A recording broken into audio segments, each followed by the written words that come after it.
Olá, pessoal. Vamos agora para mais uma aula de instalações elétricas industriais. E a gente vai começar nessa aula o tema de fator de potência, ok? Bom, esse tema a gente já falou um pouquinho na parte introdutória da disciplina, na qual a gente fez uma breve revisão lá de circuitos trifásicos e também falamos um pouquinho de cálculo de fator de potência. Aqui especificamente, né, a gente vai tratar do que esse fator de potência causa na indústria, por assim dizer, e como corrigi-lo. Bom, bom, o que causa um baixo fator de potência?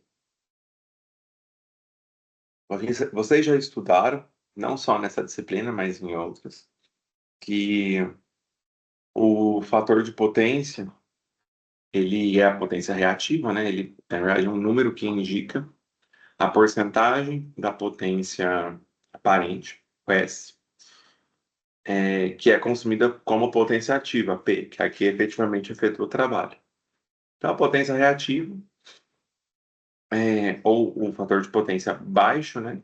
Ou uma potência reativa alta causa um baixo fator de potência. Isso quer dizer que você está utilizando muita energia eletromagnética para realizar o trabalho da sua indústria ou no seu local, certo? Muito bem. O que causa um baixo fator de potência? Isso é importante. Então, um baixo fator de potência, ele é ocasionado, por exemplo, por motores de indução trabalhando por um longo período de operação. E um motor de indução, como vocês já sabem, terá, né, um campo magnético que precisará ser mantido para que esse motor funcione.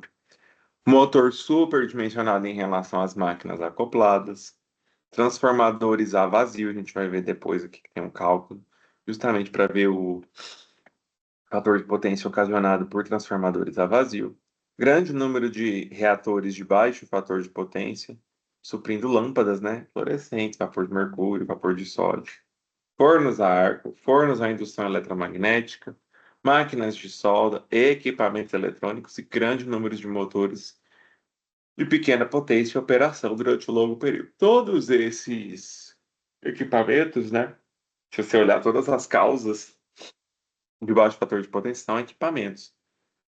Todos esses equipamentos causam baixo fator de potência porque eles vão ter um grande consumo de potência eletromagnética, né, por assim dizer, reativa, ou indutiva, ou capacitiva, para uma realização de trabalho baixa, né, uma potência ativa P menor. Então, por isso que eles têm um baixo fator de potência. E quais são as consequências? Bom, um baixo fator de potência, ele causa aumento das perdas elétricas, causa uma maior queda de tensão, e causa um acréscimo da fatura de energia. Então, são quatro prejuízos aí bem ruins, né, para o dono, né, ou para a instalação elétrica como um todo. Aumento das perdas, quer dizer que os condutores serão mais aquecidos, né, e também que você vai pagar mais, porque as perdas você paga por elas. Você vai ter maior queda de tensão, então você pode ter um mau funcionamento ou um funcionamento não tão ideal quanto desejado para algumas máquinas, ou ter um rendimento menor, que também vai resultar em acréscimo da fatura. E você não vai estar utilizando a capacidade que você instalou, né? Porque você vai estar utilizando ela com potência reativa, que não é o adequado. Bom, na resolução 1000 da ANEEL, a gente tem aí os limites para o fator de potência. O fator de potência reativo, é, de potência de referência, indutivo ou capacitivo, tem como limite permitido 0,92. Vamos colocar aqui para anotar, né? Aqui. 0,92 para a unidade consumidora do grupo A.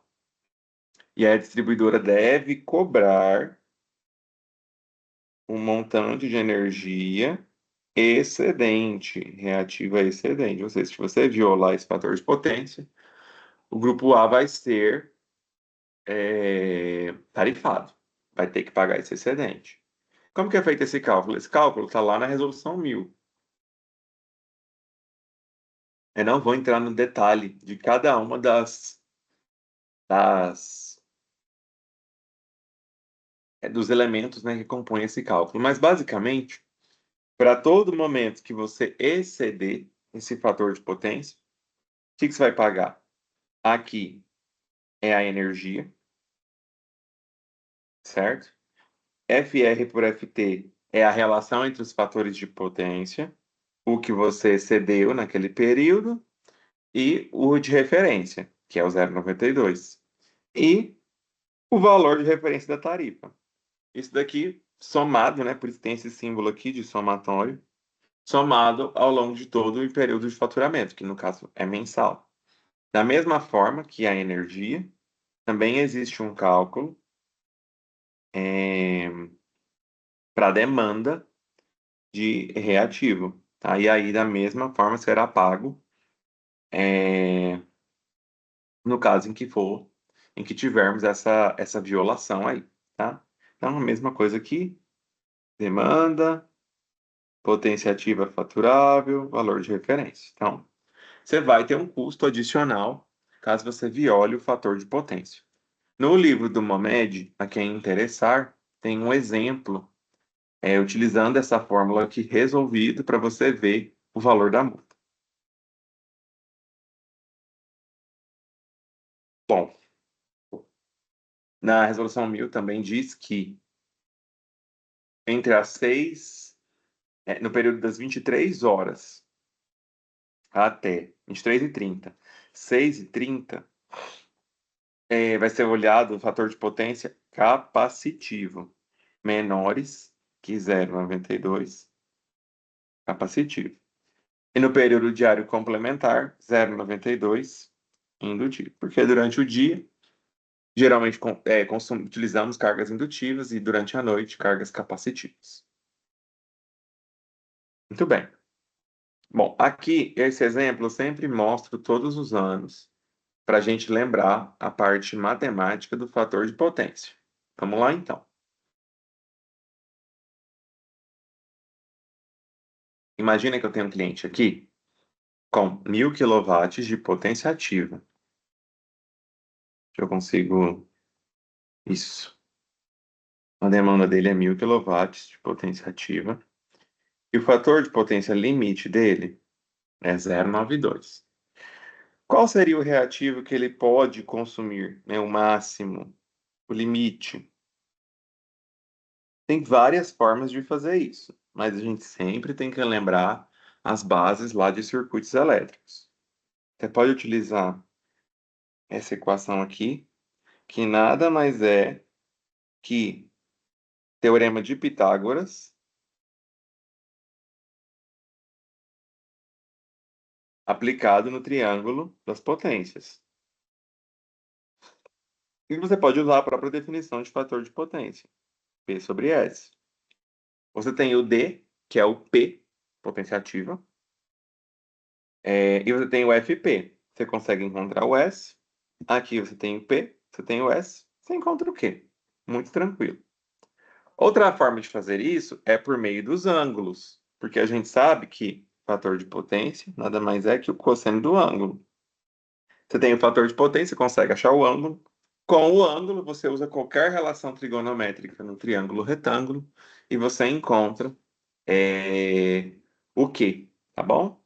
Então aqui eu fiz de duas formas. Primeira forma usando o ângulo e a segunda forma usando a definição de fator de potência, bem como a relação no triângulo das potências, ok? Então, a forma número 1, 0,92, que é o fator de potência, corresponde ao cosseno. Você faz na sua calculadora, cosseno menos 1 de 0,92. Você vai achar o ângulo de 23,07 graus. Como você tem o ângulo, você pode usar tangente. O que é tangente? É o cateto oposto, que é o Q, dividido por cateto adjacente, que é o P. Olha lá, dividido por P. Então, se você passar esse P aqui multiplicando, você vai ter que Q é P tangente de θ E é só fazer o cálculo, né? O Q é tangente de 23,07 vezes 1.000. Você vai achar aí 426,1 kVAR. Da mesma forma, você pode fazer pelo método 2 aí. Você vai ter que 0,92, que é o fator de potência, é 1.000 dividido por S. O S, ele vai ser 1.000 por 0,92, né? Só passar o S para cá e 0,92 para cá.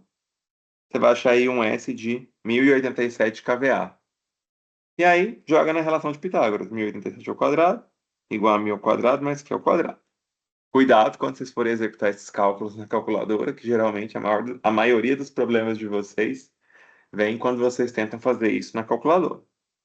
Então, fica 1.087 ao quadrado menos 1.000 ao quadrado.